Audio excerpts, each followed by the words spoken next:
Une découverte toute récente, une véritable bombe scientifique qui va révéler un des plus grands mystères de notre passé. Oh, c'est un fœtus. La femme est Homo sapiens et l'enfant Néandertal. Nous sommes en présence d'un métissage entre les populations sapiens et les populations néandertaliennes. Une enquête à peine croyable, intrigante jusqu'à la dernière minute. Le fils de Néandertal, samedi à 20h50 sur Arte. Pourquoi êtes-vous venu ici cette nuit? Par hasard peut-être? Pourquoi pas? C'est une chanson. C'est une chanson Je ne t'aime plus, Georges. qui leur ressemble. Pour te garder, je serais capable de faire n'importe quoi. Elle est de Prévert et Cosma. Et c'est un film de Marcel Carné avec Yves Montand. Les portes de la nuit, lundi à 20h50 sur Arte.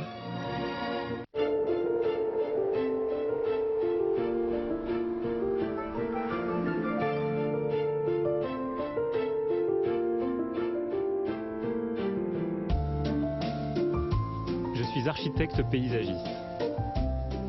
Je vous invite à un voyage dans l'art des jardins, à la rencontre de ceux qui les font vivre, les étudient et les imaginent.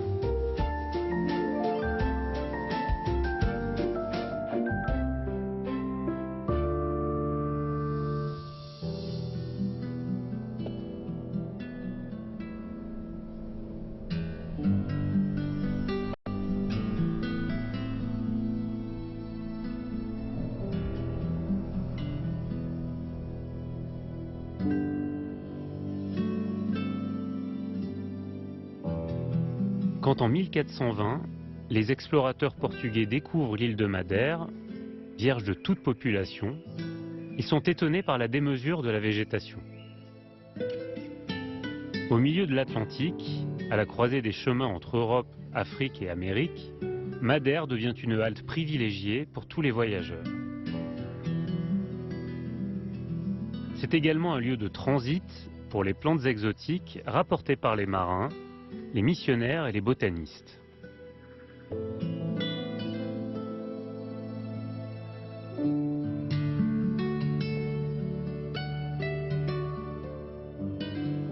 On appelle souvent Madère l'île Jardin grâce à ses nombreux parcs, jardins et autres quintas, les grandes propriétés agricoles, qui s'y sont développées notamment au XIXe siècle.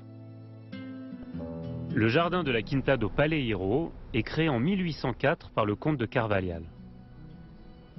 Raimundo Quintal, docteur en géographie et spécialiste des jardins madériens.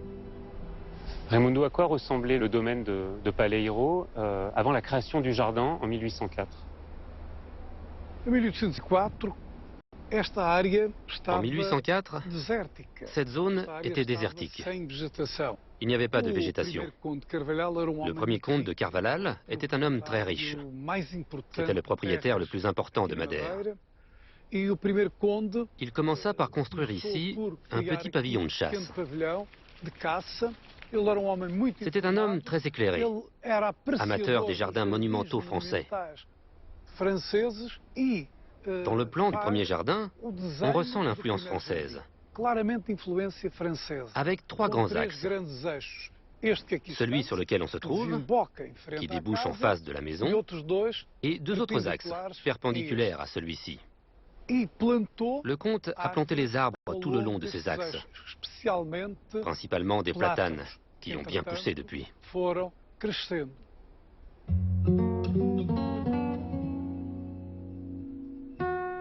Ce n'est qu'à partir de 1885 que le jardin évoluera vers sa forme actuelle, avec l'arrivée de nouveaux propriétaires, les Blandy. Cette famille anglaise de négociants en vin rejoint une communauté de commerçants déjà bien établis à Madère depuis le XVIIe siècle. La famille Blandy construit des exploitations agricoles avec des jardins d'agrément. L'une d'elles est la Quinta do Paleiro Ferreiro. Monsieur Blandy demande à un architecte anglais de dessiner la maison avec une vue superbe sur Funchal. À partir de cette maison, Le jardin est réordonné, à la mode de la fin du 19e, début 20e. Un jardin victorien, mais adapté au climat et au sol madérien.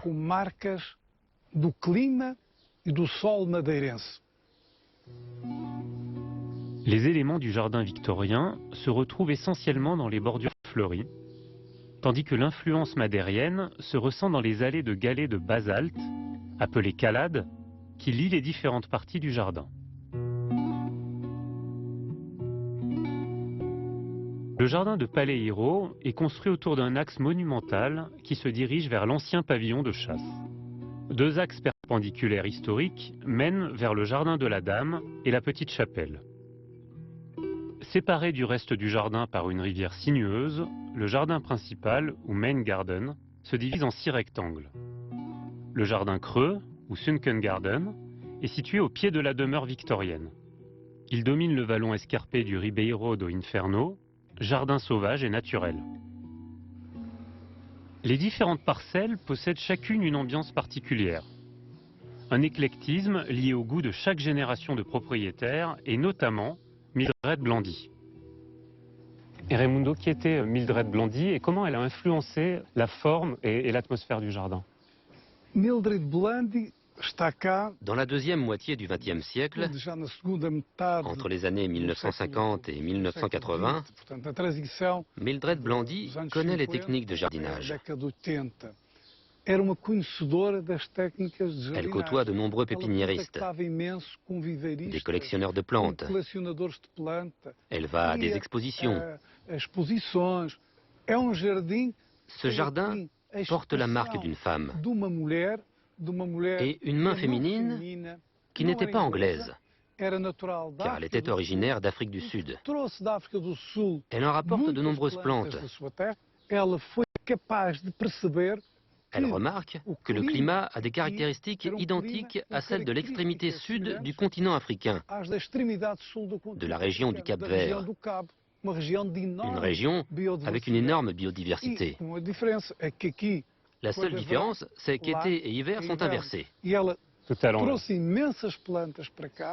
De sa terre natale, elle rapporte un grand nombre de plantes qu'elle dispose dans l'espace pour créer une explosion de couleurs. Ainsi, Mildred plante des espèces originaires d'Afrique du Sud, comme des Strelitzia, des aloés et des agapanthes.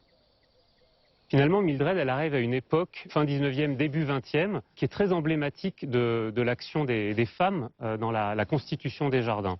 Et de cette manière que vont avoir les femmes à s'impliquer pas seulement dans le dessin, dans le choix des plantes, mais aussi dans le jardinage en tant que tel. C'est-à-dire qu'elles viennent vraiment jardiner, ici par exemple à Quinta do Paleiro. Je pense que Madame Mildred Blandy, amoureuse des plantes comme elle était, a non seulement été une collectionneuse, mais elle venait aussi au jardin. Elle prenait le temps d'y réfléchir. Elle donnait des orientations aux jardiniers. Quant à l'intérieur des parterres, on voit une broderie avec des fleurs provenant de différents endroits. Quand on voit ces plantes taillées en forme d'oiseaux, quand on va au Sunken Garden, ce parterre creusé où elle joue avec des pierres, avec un petit bassin, on peut dire qu'il y a une sensibilité clairement féminine. Une sensibilité qui, à mon avis, fait toute la différence.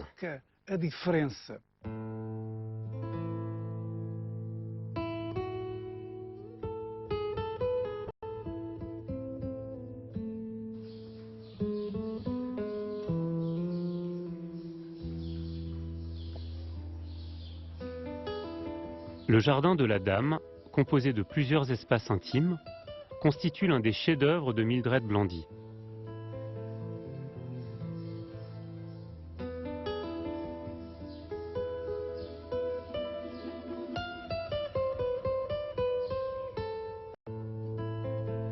L'autre espace privilégié de Mildred est le jardin creux, ou Sunken Garden, d'inspiration anglaise. Il s'insère dans un ensemble de 6 parterres appelé le Main Garden, ou jardin principal. Christina, la belle-fille de Mildred Blondy, poursuit son œuvre. Christina, ce jardin fait partie des 6 carrés du Main Garden. En revanche, il est extrêmement différent de ces 6 carrés. Et puis, quelle est l'origine du Sunken Garden? À l'époque où les grands-parents de mon mari Adam vivaient ici, c'était un terrain de croquet. Et ma belle-mère Mildred rêvait d'avoir un Sunken Garden, autrement dit un jardin creux. Comme en Grande-Bretagne, parce que c'était un peu une tradition anglaise. Oui, tout à fait. Au début des années 40, elle s'est rendue en Afrique du Sud pour voir sa famille.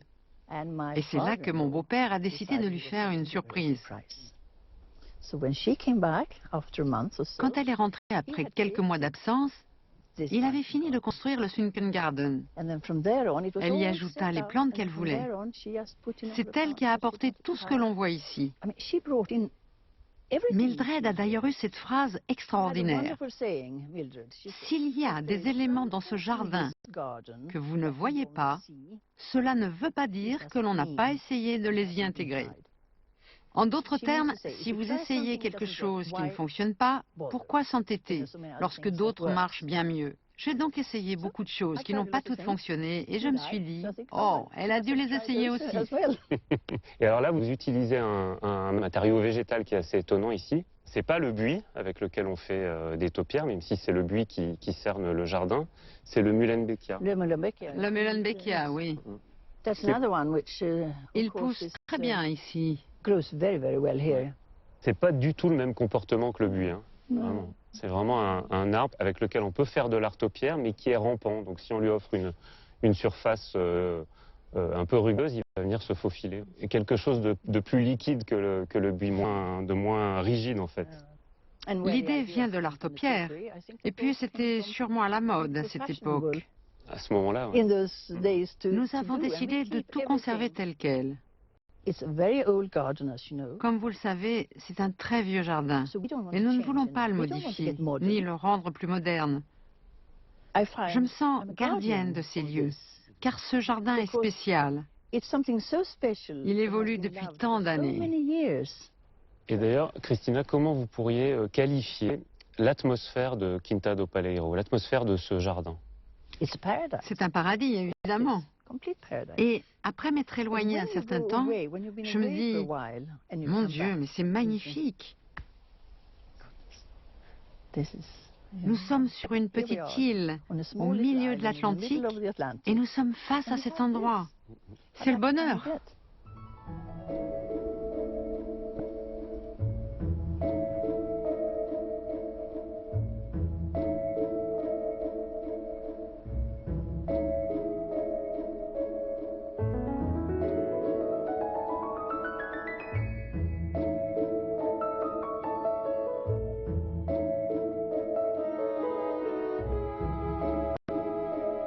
Madère possède un sol volcanique particulièrement riche et acide qu'il n'est pas nécessaire de fertiliser.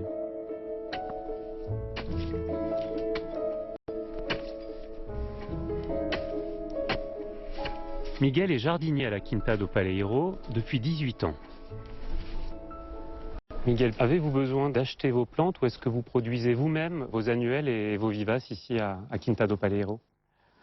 Non, nous n'achetons rien. Tous les ans, au moment voulu, nous récoltons les graines des plantes annuelles, nous les rangeons et après nous faisons des semis en octobre pour les replanter l'année d'après. En ce qui concerne d'autres arbustes ou plantes, même les bulbes, nous retournons la terre et nous en profitons pour les diviser de façon à les reproduire. Et c'est pareil avec la majorité des plantes buissonnantes. Nous réussissons à les reproduire en les taillant et en les bouturant. Ce qui par bonheur ici est assez facile, car le climat est idéal. Ça aide beaucoup. Et Miguel, on rencontre aussi de nombreux papillons dans le jardin. Oui, nous avons plusieurs papillons. notamment le tête muscat et le monarque. C'est ce fameux papillon qui va du Mexique jusqu'au nord de l'Amérique. Il paraît qu'ils ont traversé l'Atlantique pour arriver ici à Madère, où on en trouve beaucoup. Est-ce que les jardins de Quinta do Paleiro sont fleuris toute l'année avec ce climat extraordinaire? Par chance, nous avons à Madère des plantes et des fleurs tout au long de l'année. Bien sûr, l'apogée est au printemps. Nous faisons toujours en sorte d'avoir une plante qui, à un certain moment de l'année, soit en fleurs. Et l'ensoleillement de l'île nous le permet. Il faut en profiter.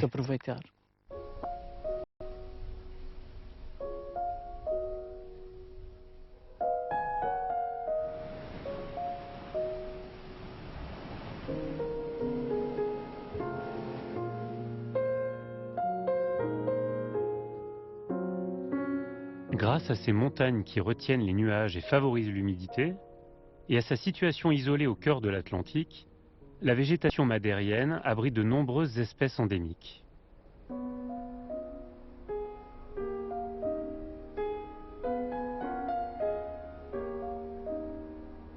Au milieu de l'île, dans les hauteurs, la laurisilve, forêt subtropicale qui accueille différents types de lauriers, est inscrite au patrimoine naturel de l'UNESCO. Felipe est guide nature. Pourquoi on rencontre cette forêt plus particulièrement sur la face nord de l'île de Madère? C'est en relation avec la géographie de l'île. Les vents du nord arrivent sur l'île. Ils montent et cela forme un brouillard. Mais en fait, c'est sur la côte nord que se trouvent les plus grandes zones de laurisilve, en raison de la plus grande abondance de nuages. Qu'est-ce qui fait de cette forêt, de cette laurisilve, une forêt unique au monde? C'était une forêt qui, initialement, était aussi dans la zone méditerranéenne. Avec l'évolution géologique et donc climatique, comme les aires glaciaires, ce type de forêt a disparu dans la zone méditerranéenne. Mais elle a survécu dans les archipels atlantiques, aux Açores, à Madère, aux Canaries et un peu au Cap-Vert. Ils sont notamment connus sous le nom de Macaronésie, qui est un terme grec. Macaron signifie chanceux. Et Nizoé, île. Donc, Macaronésie veut dire île chanceuse. Et c'est à Madère qu'existent les plus grandes zones de laurisilve. Donc, je suppose qu'il y a quand même un lien entre le terme laurisilve et puis les arbres que l'on peut rencontrer ici. Exactement. Ce n'est pas par hasard. Dans le cas de la laurisilve, nous retrouvons le terme lauro. C'est une référence au laurier. Dans les laurisilves du Til, où nous nous trouvons actuellement, c'est facile d'identifier le laurier commun.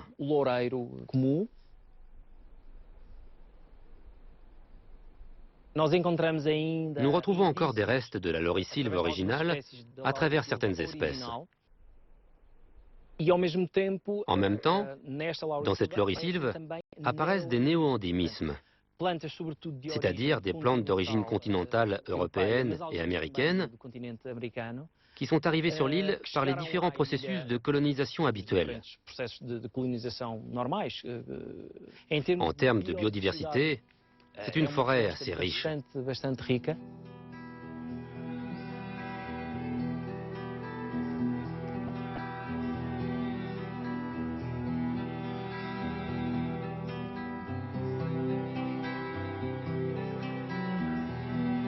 La richesse végétale de la laurisilve tient également à l'abondance d'eau qui la traverse.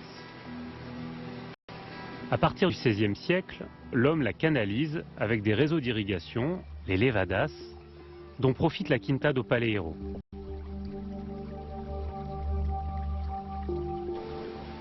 Le jardin constitue un lieu exceptionnel de préservation des espèces.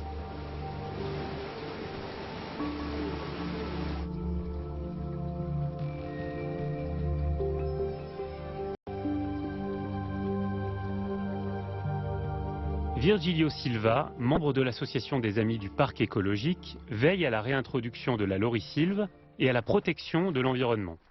Virgilio, est-il juste de dire de Madère que finalement cette île est comme une porte d'entrée, comme un carrefour des plantes exotiques vers l'Europe continentale? Oui, c'est vrai. Madère est aussi devenue un endroit très renommé pour l'adaptation de plantes qui venaient de l'hémisphère sud. Madère, grâce à son climat tempéré, a favorisé l'adaptation de ces espèces au nouveau cycle de lumière et de saison. Si bien que quand elles arrivaient à leur destination finale en Europe continentale, elles étaient déjà adaptées à l'hémisphère nord.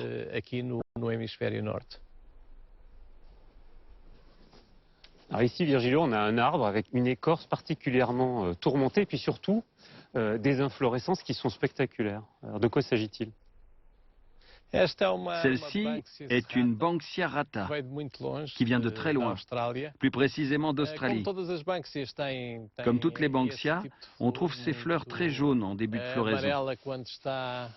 Cependant, lorsqu'elles sèchent, les fleurs et les feuilles deviennent marrons. Si bien que c'est un arbre facile à distinguer. Les feuilles aussi sont très reconnaissables. Et ça, c'est une protéacée, alors? Oui, c'est une protéacée. Habituellement, on pense à elle en tant que fleur ou sous forme de petits arbustes. On les imagine plutôt de cette taille-là, en fait. C'est vrai. Ce genre d'écorce est une stratégie de défense contre les incendies, qui sont très fréquents dans son habitat d'origine. Son écorce est très épaisse et rugueuse.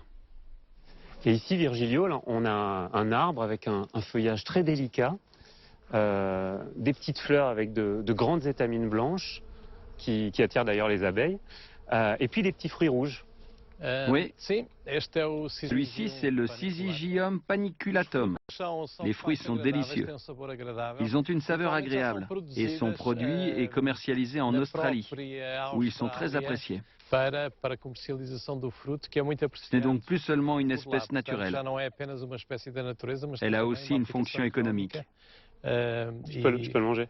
Tant que tu veux. Celui-ci n'est pas toxique. Ok, tu veux la preuve? Toi, tu ne veux pas courir de risque. Vous commencez d'abord. Et alors le Syzygium, il est de ce Syzygium là, il est de la même famille que le clou de girofle en fait, que le giroflier.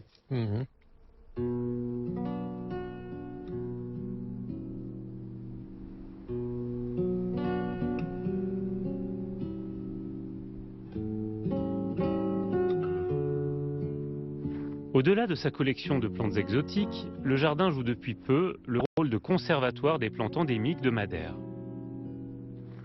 Le dragonnier, c'est l'un des exemples. On peut voir que c'est un exemplaire très jeune. Alors il a une silhouette de palmier, mais ce n'est pas du tout un palmier. Non, ce n'est pas un palmier, c'est une autre famille. Il a une implantation géographique qui couvre pratiquement toute la Macaronésie, bien qu'aujourd'hui il soit difficile de la retrouver dans son habitat naturel. Les premiers colons qui l'ont trouvé ici, dans les Canaries et aussi au Cap-Vert, la convoitaient pour sa sève, le sang de dragon. Qui est rouge, hein? Qui est rouge. Oui, qui est rouge. Pour ses propriétés en tant que colorant et en tant qu'encre. On croyait aussi que cette espèce avait des propriétés presque magiques.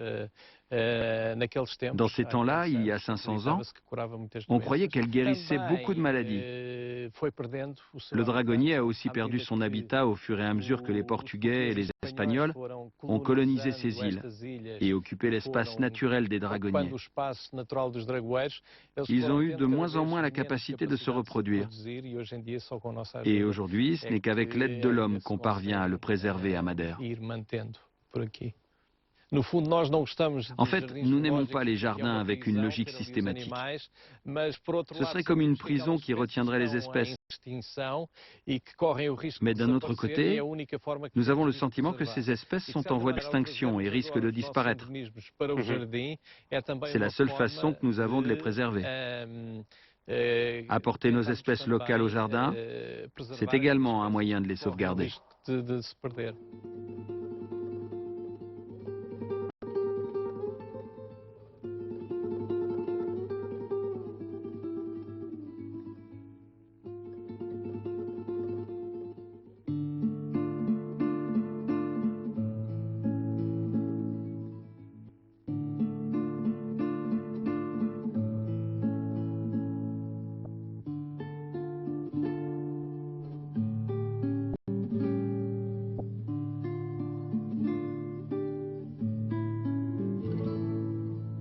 Quinta do Palheiro é jardim. Quinta do Palheiro est pour moi le jardin le plus important de Madère, connu pour être une île de fleurs. Les conditions climatiques très favorables rendent Quinta do Palheiro spéciale. Elles nous permettent de profiter de fleurs et d'arbres provenant du monde entier, les 12 mois de l'année, même lorsque c'est l'hiver et qu'il neige beaucoup dans le reste de l'Europe, où l'on ne peut profiter des arbres qu'à la maison ou dans les serres. A Quinta do Palheiro, para já, para mim é quase Quinta do Palheiro est pour moi le lieu d'accueil par excellence des plantes sur l'île.